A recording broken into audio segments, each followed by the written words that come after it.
Of every healthy body, there are substances that are called macrophages. Macro meaning large. Phage is simply the Greek word meaning to eat. So they're large cells that just go out like big Pac-Man and gobble things up. They eat things up. A macrophage cell is designed to cleanse your body of bacteria, viruses, and cancer cells. That's what a macrophage does. You can see screens, and I've seen them on the slides. Macrophage is a big blob like Jabba the Hutt. Okay, it sits there and just goes out and actually zaps cancer cells, kills them, and eats them. Amazing stuff. That's what our Creator did to keep us safe from these mutations. It's a natural thing.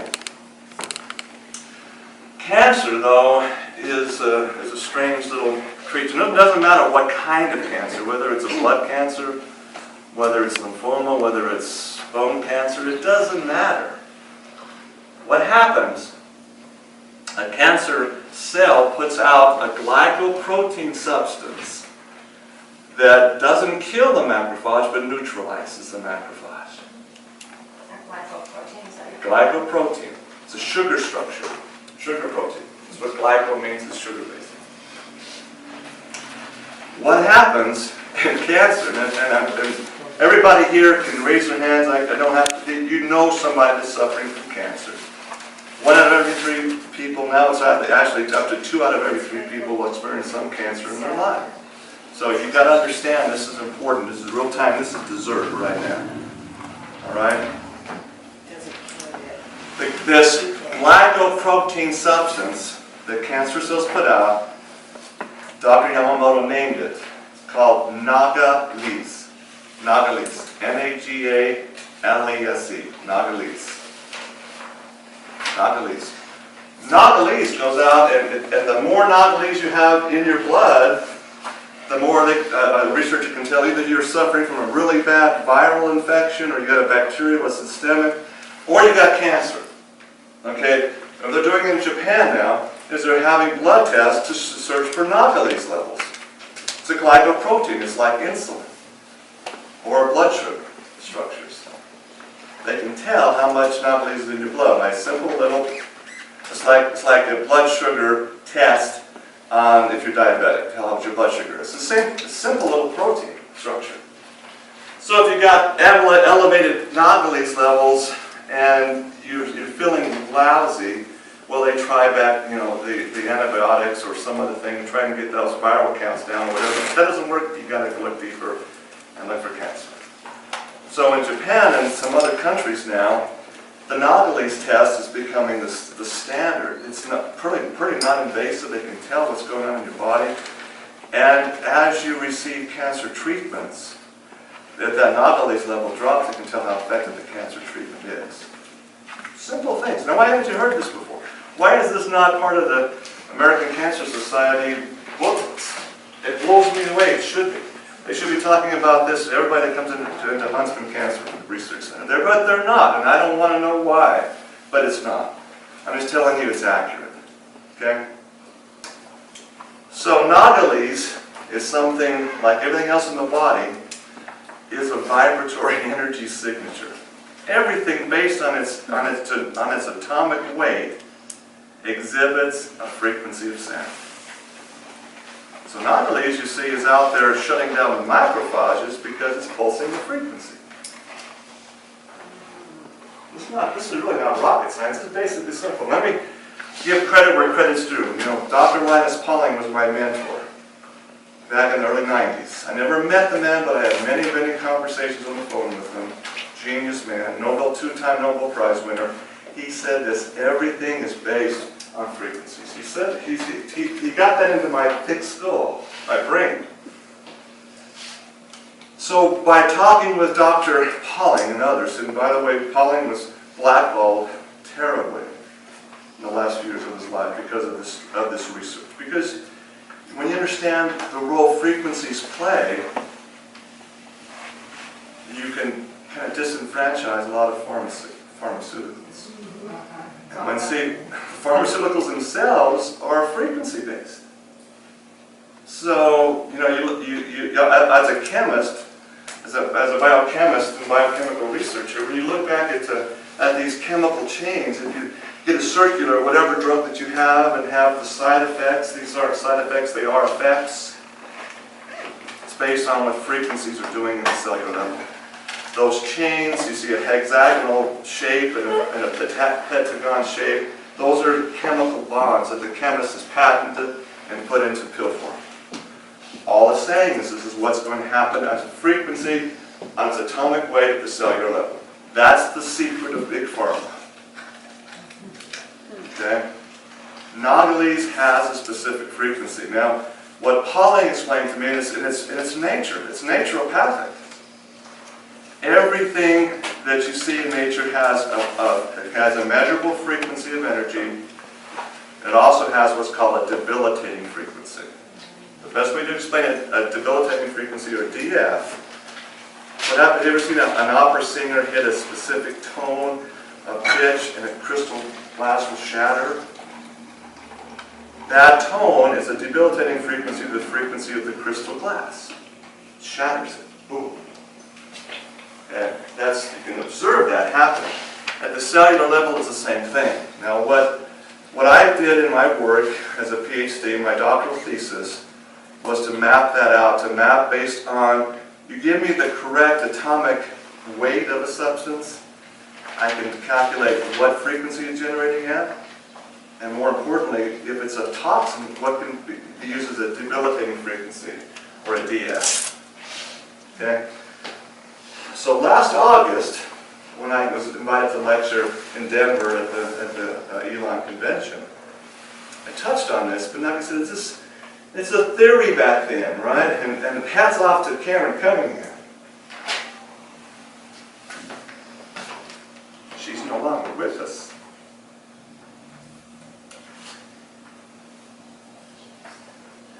This was only a theory back then, but I'm telling you now, it's more than a theory.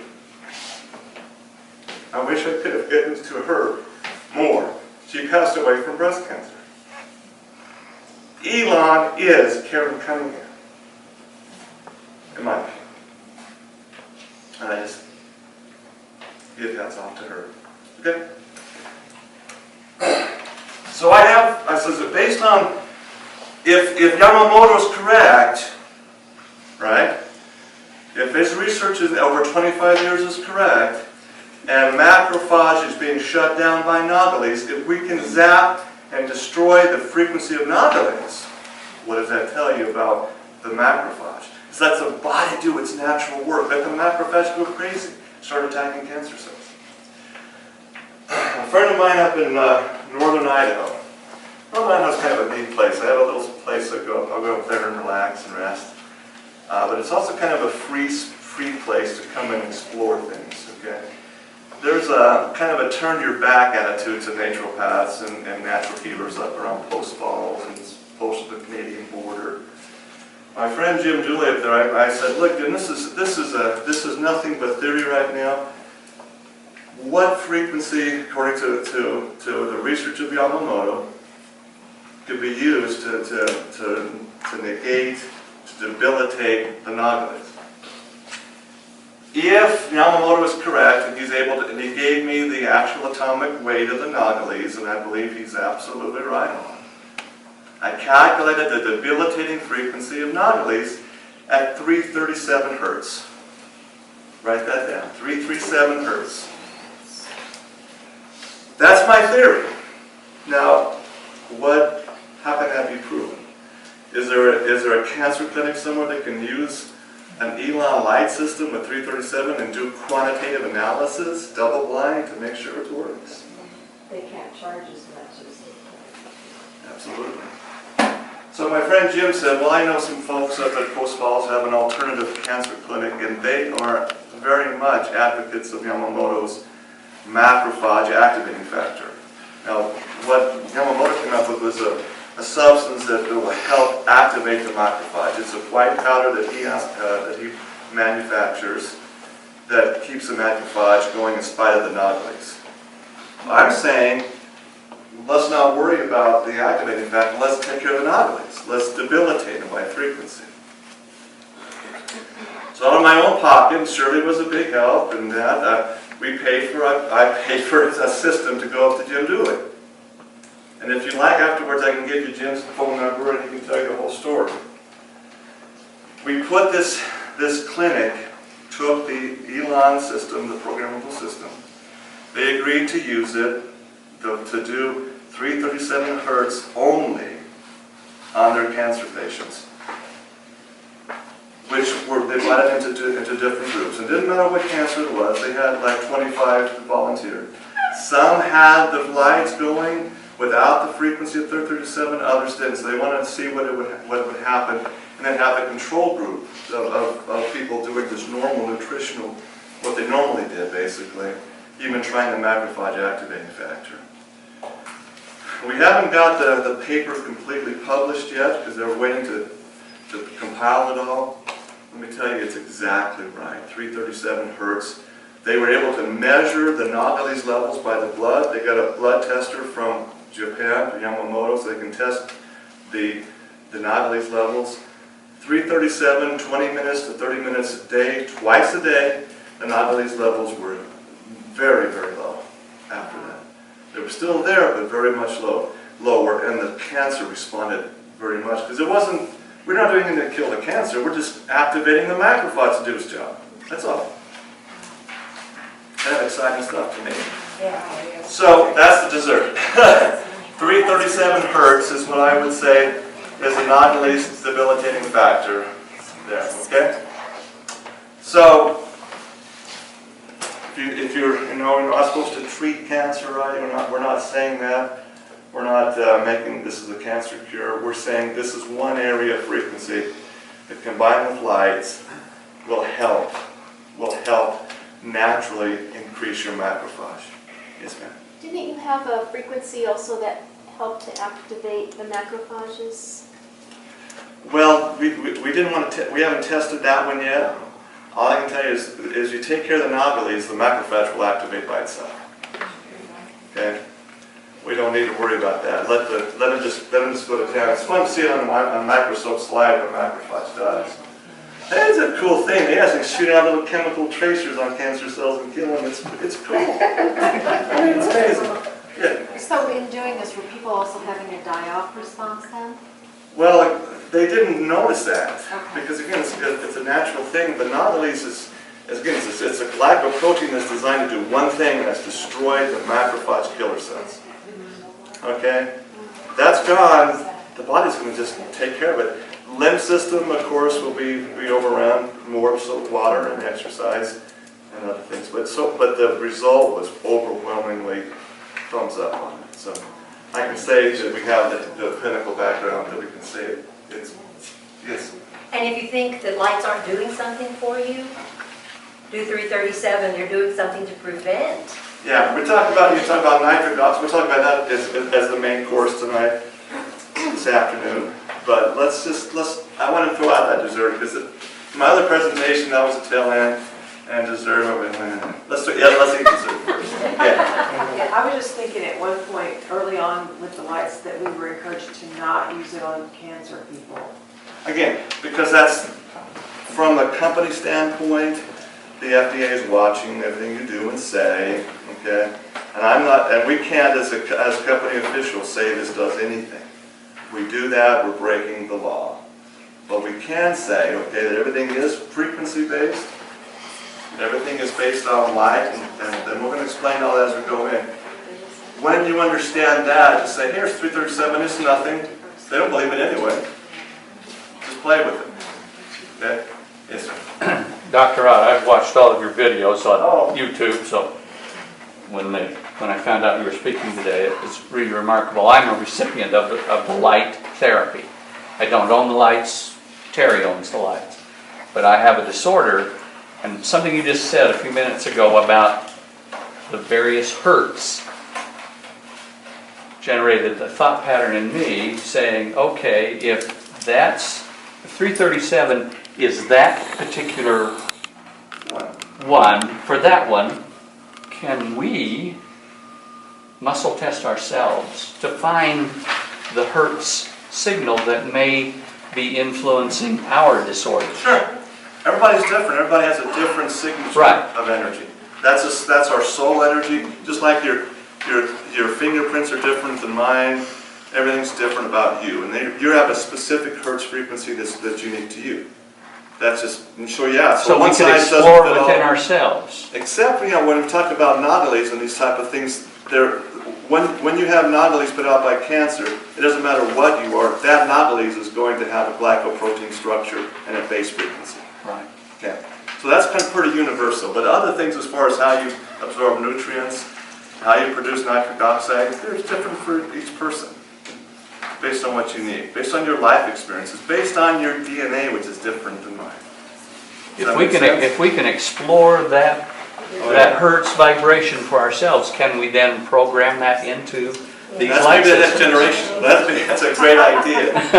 But yeah, good idea, good thought process. Okay, let's just get one more question. Is 337 in the C setting? No. No. It's on that. You'll have- It is on that list though. Yes, That's it's on the list. 144 on your back. I would, but again, I would emphasize, don't use it as a sweep if you're looking for a specific thing. Well, that was back when we were doing the 77 and the 337. Yeah, just 337 for 20 minutes, all life. And everyone knows how to, you can actually, that was the macrophage, that was your idea of the macrophage being encouraged with the 77 and the 337. So we have that on there from last year, and remember too, you can just program in 337 at the top of your machine. Or you could create a sweep where it's kind of there all the time, just that for 20 minutes.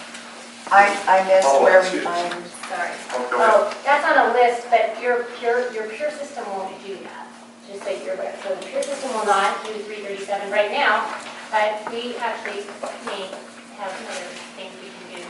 We've learned, we have them so much now.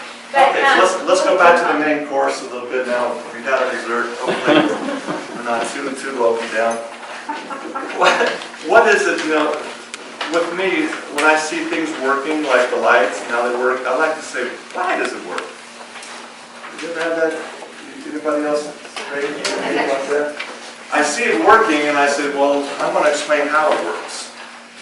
Because, to me, I'm kind of, well, is it the placebo effect working? Is it just that I want it to work, or is there really scientific basis of it? So I want to just jump in the main course and tell you what I've discovered, why it works. Okay? The presentation, this is basically what I gave last year in Denver, and Sharon asked me to give it again for whatever reason. Excuse me. Must be breath hearing. It was fun doing it, but as you go back and review this, I'm good. I'm just. I hope I can keep this thing moving, right?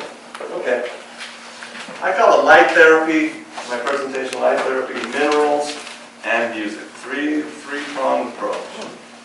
So we ask the question: what exactly is light? We take it for granted, don't we? What exactly is the light that we're talking about? Well, let's look at it. Let's go to the very beginning. And to me, one of the greatest books in the world, and it's the most popular book in the world, is the Bible. I mean, I think you need to spend more time personally reading and studying that book. Genesis chapter 1, the very beginning. What it says? God said, let there be what? Light. And there was light. That's where it began. And God saw the light, that it was good. I have on my laptop a really cool Bible search engine, and I just, for fun, want to know how many times light is spoken of in the Old and New Testaments. It's amazing. Hundreds of times. Hundreds of times. There's something to do with that. Christ, who came, in the New Testament's about him, he talks about light. He is the light of the world. He also, John says, he's the creator of all things. Light. Begins with light, doesn't it? Now, this is not in PowerPoint, but check this out. New thing this last spring in Northwestern University. Researchers there were studying what happens when a male sperm goes into a feminine egg. They were researching it, and they found when an egg meets a sperm, what happens is, boom, light flashes. Light begins at the moment of conception. If you check, I want to get the video, but it's kind of, go back and research yourself. Just type in light at Conception, Northwestern University, when egg meets sperm. You see the video, boom, a light flash. Big time fireworks happen. And it is amazing in the blue structure. Blue light is 432 hertz raised to exactly 43 octaves. Now what's an octave? You just basically double it, keep doubling 432 to you. And suddenly you get exactly where blue light begins to be seen. Same with the red. It's a higher wavelength, 693 nanometers. That's a 256 hertz raised 43 octaves. So who has this type of time on their hands that can take the structure based on physics of red light and then calculate the nanometer structure and then divide it exactly 43 times to find out the lowest base, and it comes out at 243 hertz, or 256 hertz, and near infrared's 243 hertz. Well, what does that mean? Well, is there any, is it a coincidence that there's 7 notes, major notes on the musical scale? Do, re, mi, fa, sol, la, ti, right? 7 colors of the rainbow. Is that just coincidence? No. Martin. I was just going to point out that that's the actual hertz value of our system, not the nanometer value of our blue, our red, our near infrared. And that's not, there's a range, and that's the actual, you're right. That's the actual. Thanks for bringing that out, Martin, because that's exactly right. There's different ranges there's deeper reds, darker reds, deeper blues. There's light blue, there's BYU Cougar blue. Oops, I'm sorry. I'm wearing blue, but I'm really kind of a red guy. All right, so yeah, that point in which the color begins to be differentiated is that particular one that whatever reason, Elon put that in. And it's right. It's exactly right. Okay. Now, I did a little bit of, as I'm digging into this and figuring out, by the way, maybe some of you might have heard of my Uncle John Ott, the Ott lights. Okay. A lot of what I'm talking about here was pioneered by Dr. Ott. He worked for Disney Studios for quite a few and pioneered what's it called, the photography where you see the flowers blooming. Is it Kieran? Yeah, no, it's just, it's a side note. Like a time lapse. But anyway, yeah, his papers were called Exploring the Spectrum because he was like me. He's like, how does this work? What is light? How does it work? Shouldn't it all be white? Why is some blue, some violet, some indigo? And what is the healing aspects of red, blue, and infrared? Now, a lot of what is used now in light therapies, I believe, came from his pioneering work, Exploring the Spectrum. And you can go online and just type in Dr. John Ott, Exploring the Spectrum. You can see a nice video he did for Disney Studios. And he was a real pioneer. Light, he found, affects emotions and also cellular stressors. So everything you heard from Mara is exactly what he discovered. This is back in the 50s, early 60s. Okay? So what I bring to the table is, wait a minute, I've gone down and calculated the base frequencies, and I realized, well, is anybody else on the internet figuring out 432 hertz is blue light?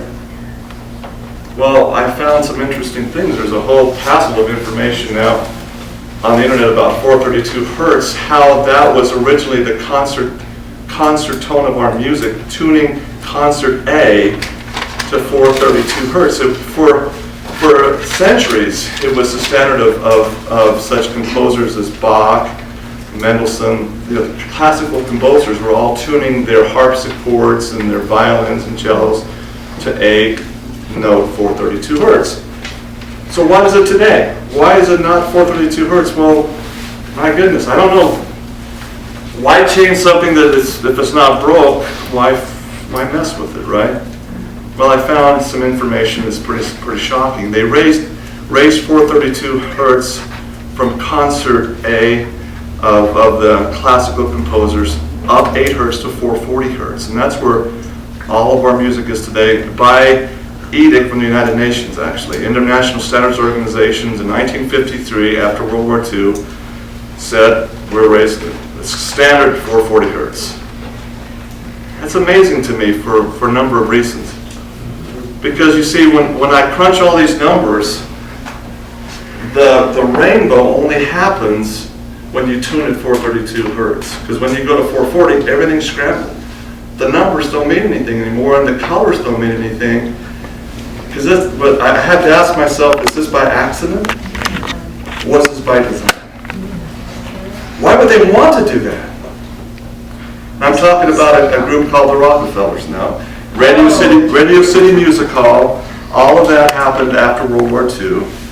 And 440 hertz was more jazzy, more bright, I'll tell you, it's stressful.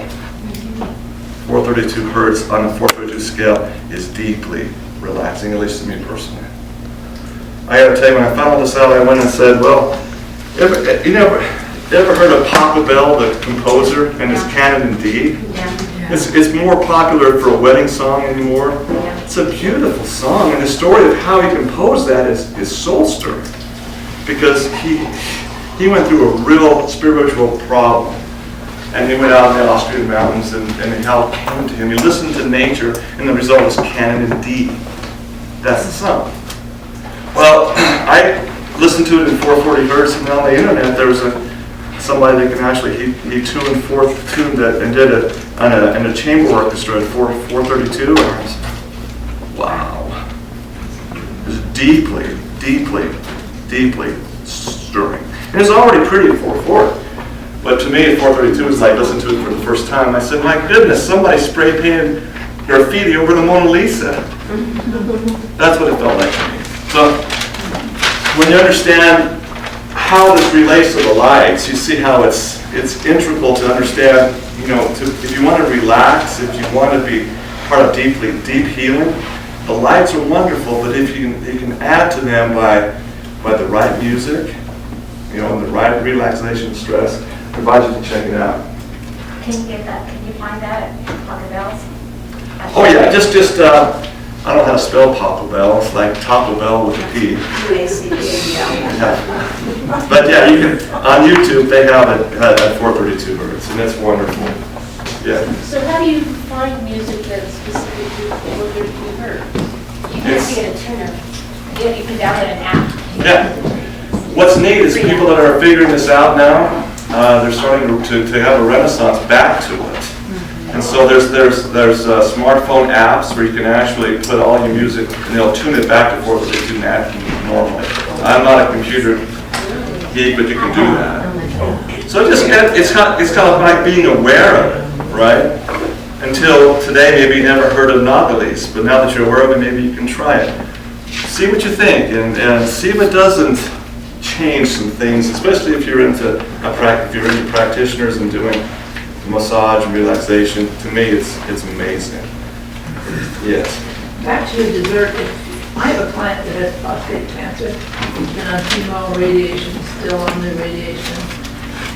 Would this work, your theory of the dessert theory? Would that be very advantageous for him? I would be definitely, tell them about the basic concept. We like skepticism. That's what I wanted up in Idaho, up there at that clinic. And you don't want people knowing what they're doing, so we want to have, the placebo effect taken out of it. I would say definitely, but you need to do it for at least 6 weeks daily. Twice a day. Twice a day. That's one of the things I said as a parameter. Don't just do it once or twice and then come in and try and check. You don't want it done for a 6 week because you really got to have it systemic. Yeah, absolutely. Now I'm sorry, I went from Apple to flip it half to go into Microsoft. But I think it's on the notes. It is on the notes. Okay. So everyone have the notes that were handed out that talk about minerals on the first page.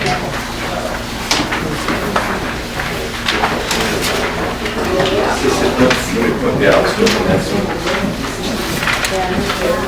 Anybody that wants to know the technical way to come up with these numbers, I can show you. It's a mathematical thing, but it's tedious if we won't go there.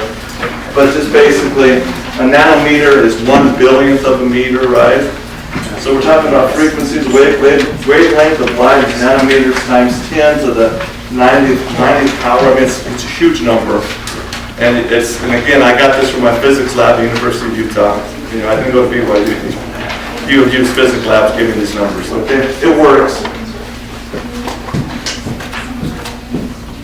All right.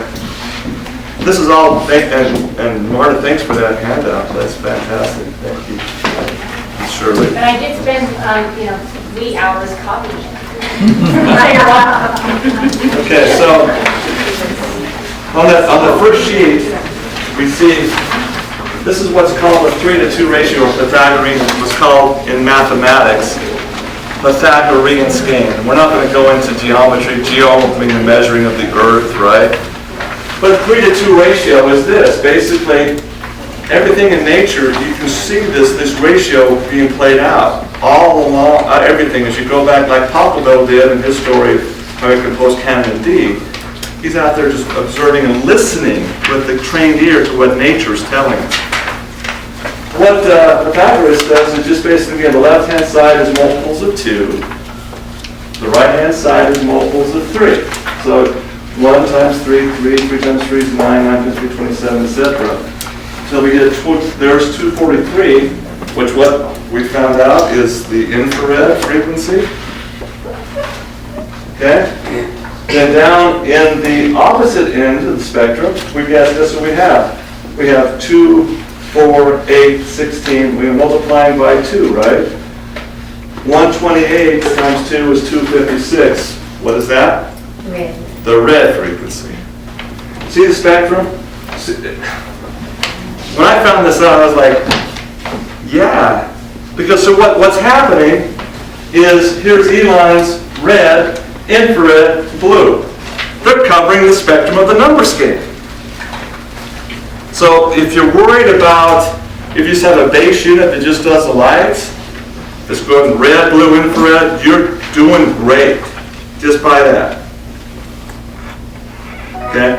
The added benefit of the programmable system, you can go into the more complex things. But when you're covering the spectrum, look at this. 432 is a blue note. That's concert A. When you tune your instruments to concert A, those of you that are instrumentalists or musicians. Does that make sense? It's like, why do they do that? Why do they do that?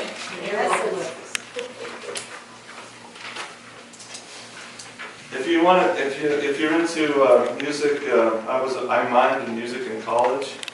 I didn't realize anything was any way to make a living being a musician, but I love music, and so I majored in business and minored in music. So music theory, when you talk about the perfect fifth tuning, we're talking about the perfect fifth in the 3-to-2 ratio. That's what a perfect fifth is. So the Pythagorean scheme has got to match that perfect fifth. So your Beethovens, your Bachs, your Mendelssohns, your Papa Bells, these are musicians with a trained ear. They knew it, so they tuned to it, and the Renaissance happened at that point. Think about it. When we were using 432 music with these classical composers, man, the human mind expanded. You can see it happen. But for them, it was kind of like what they call the Dark Ages. So why? Why music? Why frequencies? Why light? They're all related. They're all interrelated.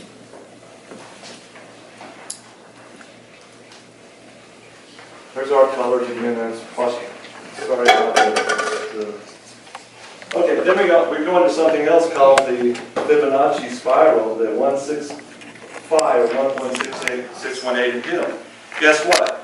These numbers all match the structure of the Fibonacci spiral. We won't go into that in depth, but my goodness, look at how you have these 12 sequences of the Fibonacci frequency. 1 plus 1 is 2, 1 plus 2 is 3, 2 plus 3 is 5, etc. Do 12 sequences, and you end up at 144 hertz. 144 hertz is the D note. D note only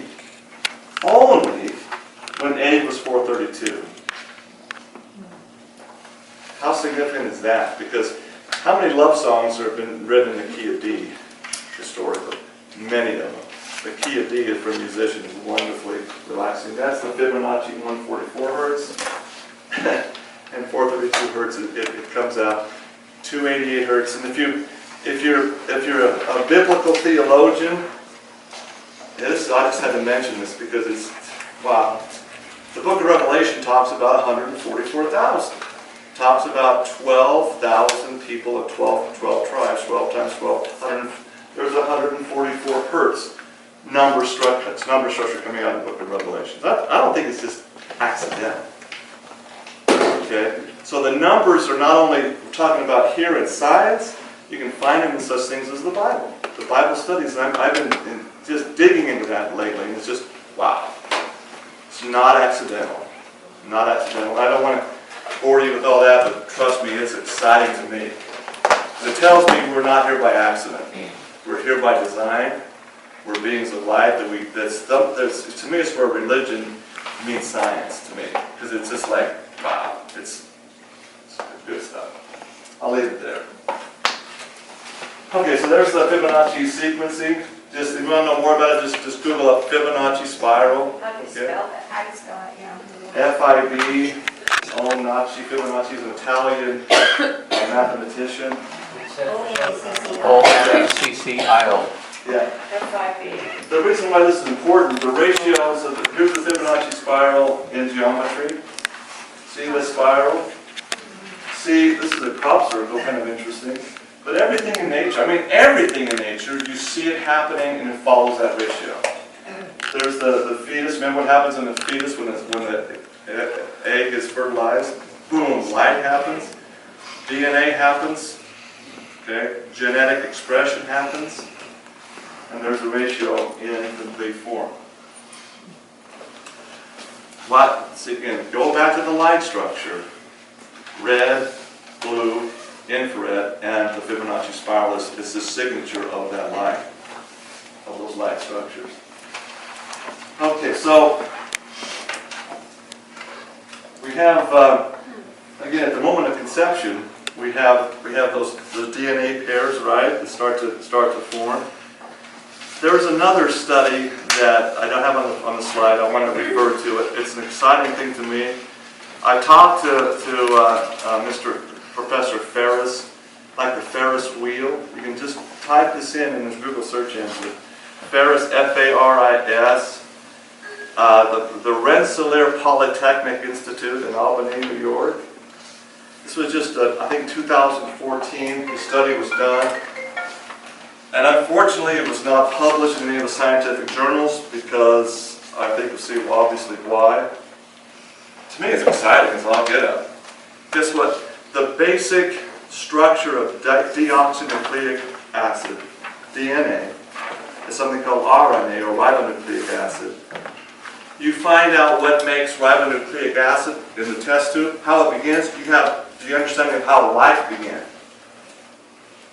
All life, whether it's flora, plants, animals, fauna, all living things, it's based on RNA structures. Guess what they found it?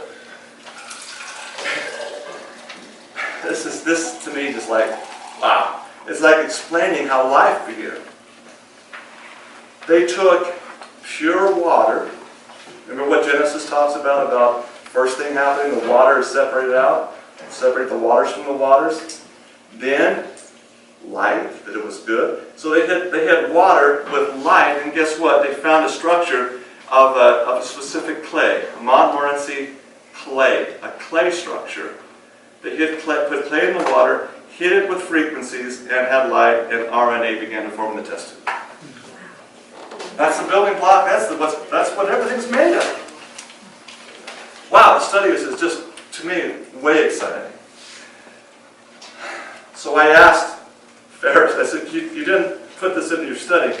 What frequency did you hit?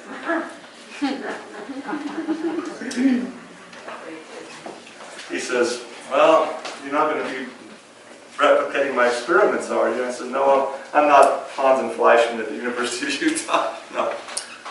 He says, well, I said, let me give you what I call the magic window frequencies that I've been playing with, and just tell me if they match. You don't have to tell me, just say yes or no. Or better yet, no comment. Is that fair enough? Multiply 432 times this incredible number 12, and you have the frequency where RNA begins. That's amazing. 432 times 12. What is it? I can't do it myself. 5,003 what? 5,180. Yeah. 5,184. 5,184. That's a magic window frequency. One of the other, I don't know how much I should tell you.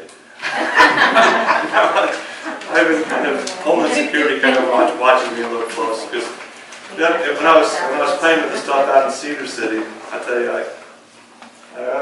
my attorney said, "Don't tell this," but I got to. Where's my report? You know, water to me is so amazing because water has a structure. You know, water can be so amazing. Do you realize how a thermonuclear hydrogen bomb is composed of? Really, heavy water reacting with plutonium-238.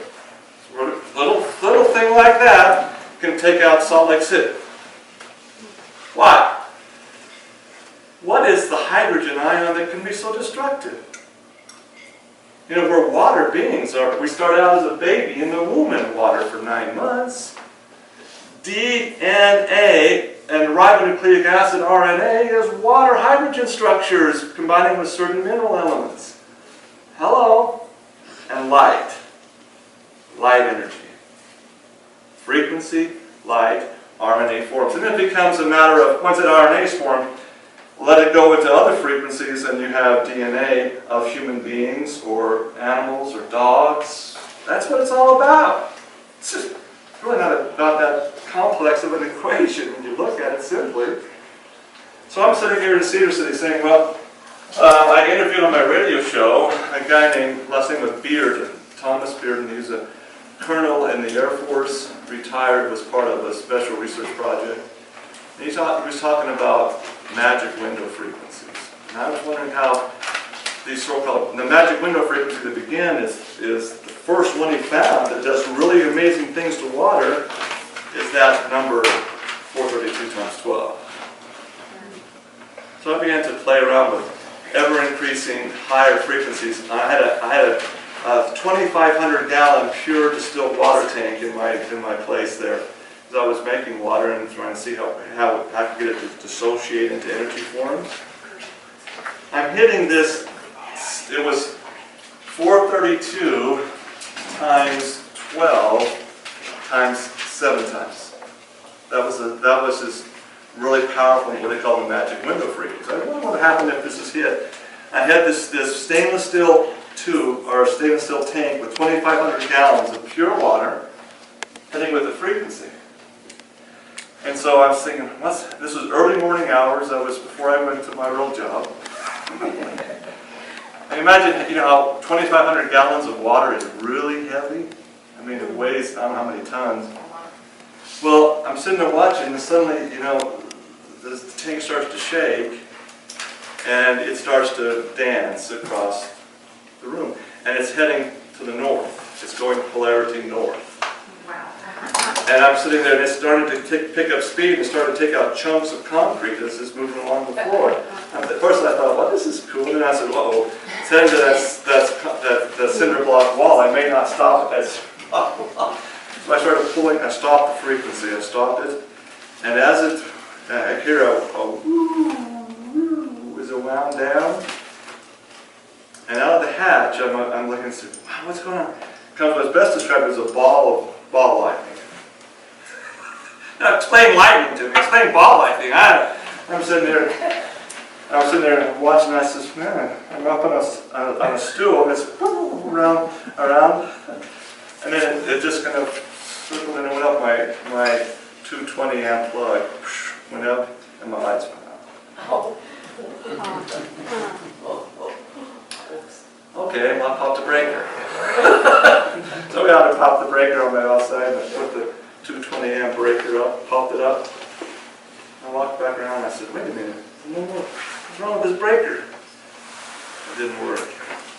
Snow lights. I realized, my golly, it's dark out here in the street. Yeah, street lights went out. It went up the line and I took out one of the substations and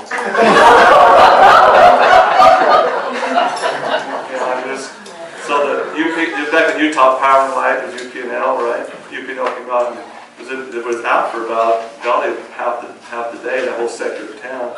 They reported, strange lightning hit our substation. We don't understand how it is. I'm saying, I don't know if I should talk about it. They'll charge you for that. Yeah, they would charge me about it. But then that wasn't the worst part. My other mentor besides Pauling is a biochemist in Washington, D.C. who's very, very brilliant. He asked me not to name drop, so I won't, for obvious reasons. Anytime I have a question or problem, I call him up. I call him Dr. L. His firm actually provides security for the Pentagon. That's how high up he is. So I'm thinking, I gotta see his opinion on what happened. So I'm calling him up, and I says, his 3-hour time difference in Washington, he's saying, he's there listening, he says, you did what? I said, yeah, I did that. He goes, oh, let me call you right back at a number. And I said, okay, why? He says, no, do not do this again, promise me. I said, why? I said, I'll tell you later. What had happened was I didn't understand that there were sensors in the satellite network watching for potential thermonuclear energy. They had scrambled a team from Nellis in Las Vegas up to Cedar City. He said, I'm calling off. You're okay, but it registered everything on the NORAD system. Yeah, I'm sitting here. Really? He goes, oh yeah. He says, what are you thinking? I said, well, it's Bearden's magic window. He says, no. Go into your chemistry, into your Merck index. Pull up your plutonium-238. I go, oh. I got a sick feeling. He says, you're so smart, you have all these frequencies? So I calculated 238's atomic weight. I was approaching that frequency very closely. He says, if you had hit that, the thermonuclear reaction that now I'm taking out seriously, taking out half the West Coast. Whoa. That's how the power of a tank of pure water is. I was creating some good energy, some really neat heavy water, but no. So experimentation has its place. I found that one out. I said, oh gosh. And with his security clearance, he was able to call it. Oh, I don't know where I'd be right now. But that's... Sorry.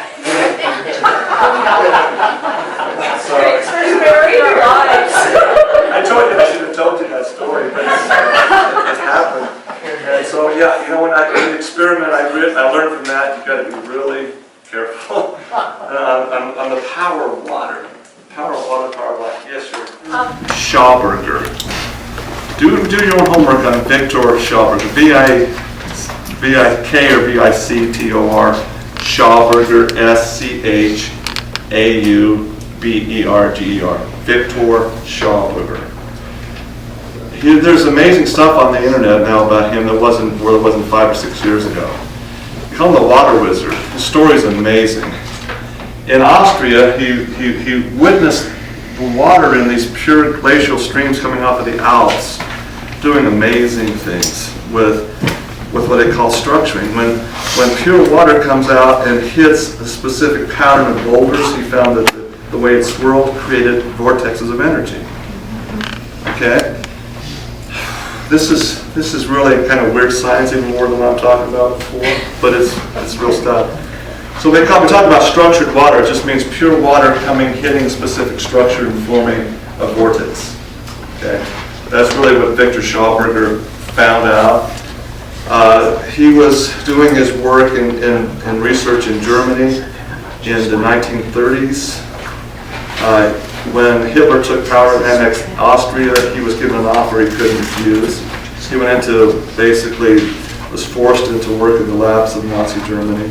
The story is amazing, but the man had uncovered incredible secrets about health, about energy cycles, and now we verified again how adenosine triphosphate, ATP, is generated. got to be a hydrogen structure. Okay, all these things are important. So I say, when I said earlier about the right kind of water, don't take water for granted. And I had to learn the hard way. 2,500 gallons of water in a specific frequency is nothing, boy, talk about a tiger by the tail. Okay? You can't take water for granted. So people ask me all the time, Dr. Ott, what's the best water to drink? Okay? Well, it depends on a lot of factors about your ability, your financial ability, this type of thing. But let me tell you, there's a lot of nonsense out there about water. A lot of terrible nonsense about water. Some of it's just as backward as you can possibly be. My friend Jim Dooley, who I told you about, who's just about as crazy as I am up there in Idaho. He's got a system we kind of work together jointly. His company's called Crystal Blue Enterprises. So you just Google up crystalblueenterprises.com. You'll see his water structuring unit. Now, I just got back from a water symposium we held in South Dakota. Oh, this stuff is, wow, we are onto something here, okay? For the last 3 years, we've sent units over to some of the worst hit countries. We sent a unit to a scientific review in Russia. Dr. Konstantin Korotkov and others sponsored a water summit in Czechoslovakia last year.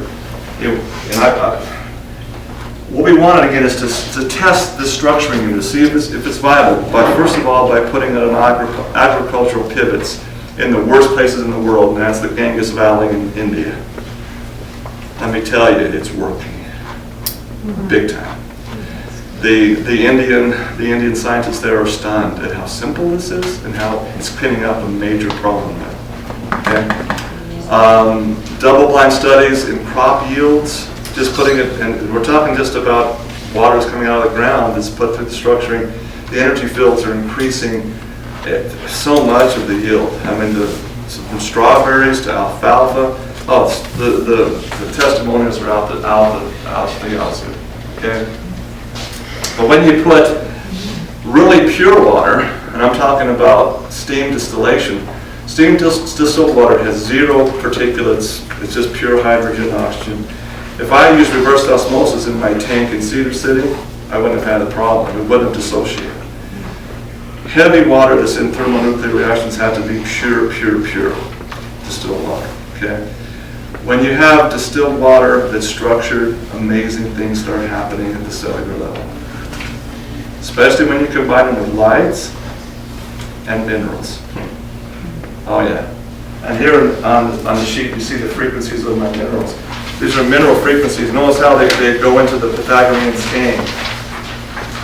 Isn't it interesting, there's 21 minerals, 7 times 3. The Pauling identified as beneficial and why. What I did on top of Pauling's work was calculate the frequency. And I did this back in the 90s. This stuff that I put out was in the 1994, 95, right after Pauling died. So here I am studying lights and studying the nanometer frequencies. And I go back to my old notes and I say, oh my goodness, the 4:32 ratio scale, the Pythagorean scheme, they all fit perfectly, they're all there. But if I go to 440, they don't, they're not there. See, that's kind of, no way that's coincidence, not 21 out of 21, right? So water.